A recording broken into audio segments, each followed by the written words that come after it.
Hello friends, आप लोगों का स्वागत है इस मैट्रिसेस एंड डिटर्मिनेंट की सीरीज में, जहाँ पे आज हम लोग पढ़ेंगे इक्वालिटी ऑफ मैट्रिसेस के बारे में। हम लोग दो मैट्रिसेस को इक्वल कब कह सकते हैं? टू मैट्रिसेस, मान लीजिए दो मैट्रिक्स है ए और एक दूसरा है मैट्रिक्स बी, दोनों को इक्वल हम लोग इस कंडीशन पे कह सकते हैं कि मान लीजिए अगर पहला वाला मैट्रिक्स और दूसरे वाले मैट्रिक्स का ऑर्डर सेम हो तो हम लोग कह सकते हैं कि ये दोनों मैट्रिसेस इक्वल हो सकते हैं। चांसेस हैं, मतलब हमारे पास दो केसेस हैं मैट्रिसेस को इक्वल प्रूफ करने के लिए। इसमें से एक कंडीशन ये है कि वो दोनों मैट्रिसेस का ऑर्डर सेम होना चाहिए, और दूसरा कंडीशन ये है कि the corresponding element in both matrix must be equal. मतलब क्या इसका? इसका मतलब ये कि मान लीजिए जो A11 एलिमेंट होगा मैट्रिक्स ए का और मैट्रिक्स बी का B11 एलिमेंट, वो दोनों सेम होना चाहिए।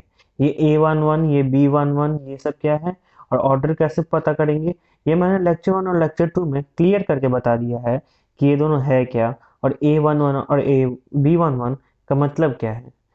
तो अगर आप लोग देख चुके हैं ये वीडियो तो आप लोगों को मुझे नहीं लगता कि कोई प्रॉब्लम होने वाली है, और जिन्होंने अभी नहीं देखा वो जाके देख सकते हैं। तो हमारे पास कंडीशंस ये हैं इक्वालिटी ऑफ मैट्रिसेस के कि दो मैट्रिक्स को इक्वल तब कहेंगे जब उनका ऑर्डर सेम हो, उन दोनों का ऑर्डर सेम हो, और जो उन दोनों के करस्पॉन्डिंग एलिमेंट है, मतलब A11 B1 के इक्वल, A12 B12 के इक्वल, A13 B13 के इक्वल। वैसे ही जो भी होगा, मान लीजिए A M1 वो B M1 के इक्वल, तो उन मैट्रिसेस को हम लोग कहेंगे कि वो दोनों इक्वल मैट्रिसेस हैं। ठीक है। अब इस सीरीज में अगला टॉपिक है हम लोग का transpose of matrix. Transpose of matrix हम लोग निकालते कैसे हैं? ट्रांसपोज निकालना किसी मैट्रिक्स का सबसे आसान होता है। सबसे आसान चीज है ट्रांसपोज निकालना। हम लोग को क्या करना है, जो रो के एलिमेंट्स हैं उनको कॉलम वाइज लिखना है, और जो कॉलम के एलिमेंट्स है उन्हें रो वाइज लिखना है। नहीं समझे? बहुत आसान चीज है। देखिए एग्जाम्पल के थ्रू, जैसे मैट्रिक्स ए है, वहाँ पे रो में फर्स्ट रो में 1 2 3 लिखा है और 4 5 6 लिखा है, और हम लोग को इसको अगर ट्रांसपोज में लिखना है तो हम लोग क्या करेंगे, मैंने जैसे बोला, रो के एलिमेंट्स को कॉलम वाइज लिखेंगे और कॉलम के एलिमेंट्स को रो वाइज लिखेंगे। मतलब क्या है, पहला कॉलम क्या होगा, जो रो था हम लोग का फर्स्ट रो, तो ए ट्रांसपोज को हम लोग जनरली डिनोट करते हैं ए का पावर ट्रांसपोज या ए डैश से। तो ए ट्रांसपोज इक्वल टू 1 2 3 हो जाएगा कॉलम वाइज। वैसे सेकेंड रो सेकेंड कॉलम बन जाएगा 4 5 6। अब आप हम लोग को ये बताइए कि इसके ऑर्डर में क्या फर्क पड़ेगा। अगर मान लीजिए ए का ऑर्डर M×N है, तो आप लोग सोच के बताइए, आप लोग चाहें तो वीडियो पॉज भी कर सकते हैं और ये सोच के बताइए कि अगर ए का ऑर्डर M×N है तो ए डैश का या ए ट्रांसपोज का ऑर्डर क्या होगा। ए ट्रांसपोज का ऑर्डर क्या होना चाहिए, मैंने क्या बताया था ऑर्डर के बारे में? ऑर्डर हमेशा पहले रो क्रॉस कॉलम होता है, तो रो क्रॉस कॉलम, इसका मतलब क्या है, अब हम लोग का ए ट्रांसपोज में रो तो कॉलम बन चुका है। मान लीजिए अगर हम लोग का ऑर्डर M×N था और नया वाला ऑर्डर हम लोग को पता करना है, तो नया वाला नंबर ऑफ रोज क्या होगा, नया वाला नंबर ऑफ रोज n हो जाएगा और नया वाला number of column n m हो जाएगा।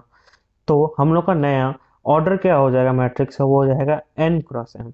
इसलिए ट्रांसपोज ऑफ ए मैट्रिक्स जो होगा हम लोग का N×M होगा। हम लोग कुछ प्रॉपर्टीज का जानेंगे कि क्या क्या होते हैं ट्रांसपोज ऑफ ए मैट्रिक्स।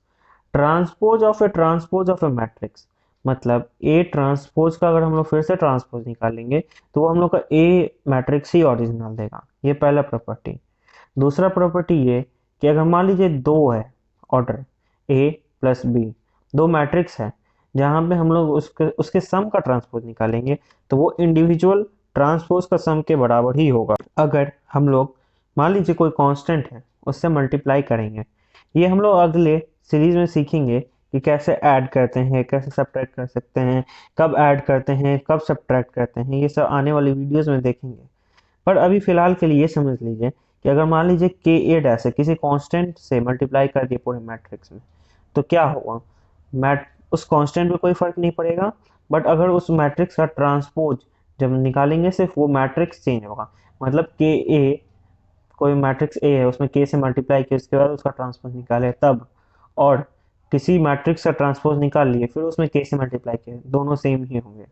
जहाँ पे कि ऑफ कोर्स स्केलर क्वांटिटी मतलब कोई वैल्यू होगा 5 6 ऐसे करके। और लास्ट प्रॉपर्टी में आता है कि अगर मान लीजिए ए और बी कोई मैट्रिक्स है, अगर उन दोनों को मल्टीप्लाई करके ट्रांसपोज निकालें, उन दोनों का वैल्यू बी ट्रांसपोज और ए ट्रांसपोज के मल्टीप्लाई के बराबर होगा, मतलब B transpose into A transpose.